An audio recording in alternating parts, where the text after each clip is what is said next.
Beef വെച്ച് റോസ്റ്റോ കറിയോ അല്ലെങ്കിൽ ബിരിയാണിയോ ഒന്നല്ല കേട്ടോ നമ്മുടെ ഐറ്റം. അടിപൊളി അച്ചാറാണ് ബീഫ് അച്ചാർ. സംഭവം ഞാനെങ്ങനെ ഉണ്ടാക്കാൻ നോക്കിയാലോ, നല്ലപോലെ കഴുകി വൃത്തിയാക്കി വെച്ചിട്ടുള്ള ബീഫിലേക്ക് 1 ടേബിൾ സ്പൂൺ മുളക് പൊടി, 1 ടീസ്പൂൺ അല്ലെങ്കിൽ 1/4 ടീസ്പൂൺ മഞ്ഞൾപ്പൊടി, പാകത്തിനുള്ള ഉപ്പും ചേർത്ത് നന്നായി തിരുമ്മി പിടിപ്പിച്ചതിന് ശേഷം ഒരു അര-മുക്കാൽ മണിക്കൂറോടെ മാറ്റി വെച്ചോട്ടാ. ആദ്യമേ പറയാം, പല രീതിയിലാവും ബീഫ് അച്ചാർ ഉണ്ടാക്കുക. പക്ഷെ ഞാൻ ഉണ്ടാക്കുന്ന രീതി കേട്ടോ ഇന്ന് വീഡിയോയിൽ കാണിക്കുന്നത്.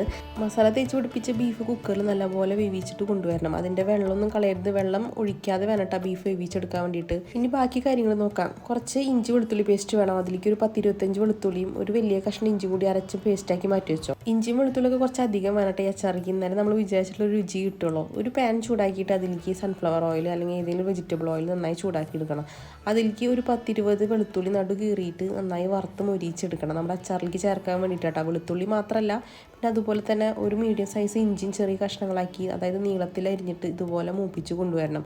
അതുപോലെ തന്നെ ഒരു 5-8 പച്ചമുളകും വട്ടത്തിലരിഞ്ഞിട്ടോ നീളത്തിലരിഞ്ഞിട്ടോ നമുക്ക് ഇതുപോലെ വറുത്ത് കോരി മാറ്റി വയ്ക്കണം. സൺഫ്ലവർ ഓയിലിന് പകരം നമുക്ക് നല്ലെണ്ണ ഉപയോഗിക്കട്ടെ. പക്ഷെ നമുക്ക് നല്ലെണ്ണയുടെ മണം അത്ര ഇഷ്ടമില്ലാത്തതുകൊണ്ടാണ് നമ്മൾ സൺഫ്ലവർ ഓയിൽ ഉപയോഗിച്ചത്. ഇനിയിപ്പോൾ ഈ 2 വെളിച്ചെണ്ണയിൽ ഇല്ലെങ്കിൽ നമുക്ക് സാധാരണ നമ്മുടെ നാടൻ വെളിച്ചെണ്ണയിൽ ഇത് ഉണ്ടാക്കിയെടുക്കാം. 5-8 പച്ചമുളക് ഇതുപോലെ വട്ടത്തിലരിഞ്ഞിട്ട് അതും വറുത്ത് കോരി മാറ്റി വയ്ക്കണം. എന്തായാലും ഉപ്പും മുളകും മഞ്ഞളും ഇട്ട് വേവിച്ചെടുത്തിട്ടുള്ള ബീഫ് സെറ്റായിട്ടുണ്ട്. അത് ഒരു പാനിലേക്ക്, ഒരു നോൺ സ്റ്റിക്ക് പാനിലേക്ക് മാറ്റണം. ആ വെള്ളത്തോട് കൂടിയിട്ട് തന്നെ മാറ്റിക്കോട്ടാം. ബീഫിൽ വന്നിട്ടുള്ള വെള്ളം കൂടി ഒഴിച്ചിട്ട് നല്ലപോലെ വറ്റിച്ചെടുക്കണം. ബീഫിലെ വെള്ളം നല്ലപോലെ വറ്റിയതിന് ശേഷം നമ്മൾ മുളകും വെളുത്തുള്ളി ഇഞ്ചിയൊക്കെ വറുത്ത് കോരി എണ്ണ ഉണ്ടല്ലോ, അത് ബാക്കി വന്നിട്ടുണ്ടാവും. അത് ഇതിലൊഴിച്ചിട്ട് ബീഫ് നന്നായി മൊരിച്ചെടുക്കണം. മൊരിച്ചെടുത്താലേ നമ്മൾ വിചാരിച്ച രുചി കിട്ടുള്ളൂ കേട്ടോ. ഏതാണ്ട് ഈ ഒരു പരുവായിട്ട് കിട്ടണം. ഇത് കുറച്ച് സമയം എടുത്ത് തന്നെ വേണം ചെയ്യാൻ. ഹൈ ഫ്ലെയിമിലിട്ട് ചെയ്താലൊന്നും കുഴപ്പമില്ല, പക്ഷെ എപ്പോഴും ഇളക്കിക്കൊണ്ടിരിക്കണമെന്ന് മാത്രം. ഈ ഒരു പരിപാടി ഇരിക്കുമ്പോൾ ഈ ബീഫ് കഴിക്കണം നല്ല രുചിയായിട്ടാണ്. നല്ല മുരിഞ്ഞ് മസാലയൊക്കെ നന്നായി പിടിച്ചിട്ടിരിക്കുന്ന ബീഫാകുമ്പോൾ പിന്നെ പറയേണ്ട ആവശ്യമില്ലല്ലോ.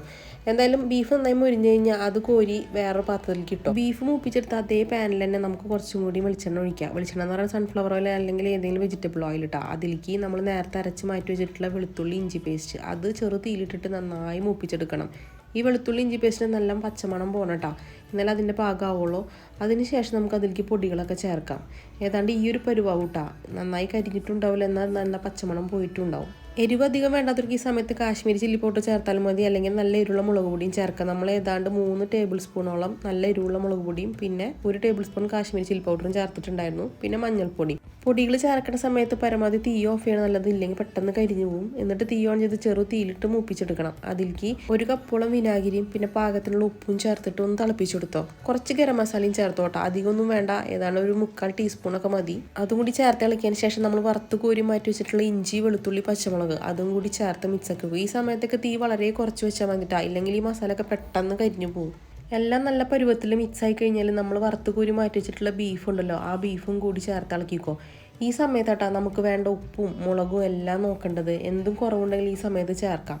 പിന്നെ വേണ്ടത് അച്ചാറിൻ്റെ ചാറ് എത്രത്തോളം വേണമെന്നുള്ളത്. ഈ സമയത്ത് ഒന്നും കൂടി ചാറ് വേണമെന്നുണ്ടെങ്കിൽ കുറച്ച് തിളപ്പിച്ചാറിയ വെള്ളമോ അല്ലെങ്കിൽ വിനാഗിരി കുറവുണ്ടെങ്കിൽ അതും കൂടി മിക്സ് ചെയ്തിട്ട് ഒഴിച്ച് കഴിഞ്ഞാൽ നല്ല കൊഴുപ്പുള്ള ബീഫ് അച്ചാറ് കിട്ടൂട്ടാ. ഇനി അഥവാ ഈ ഒരു പരുവത്തിൽ മതിയെങ്കിൽ പിന്നെ കൂടുതലൊന്നും ചേർക്കേണ്ട ആവശ്യമില്ല. വിനാഗിരി കൂടുതൽ വേണ്ടവർക്ക് ഇനിയും വേണമെങ്കിൽ ചേർക്കാം.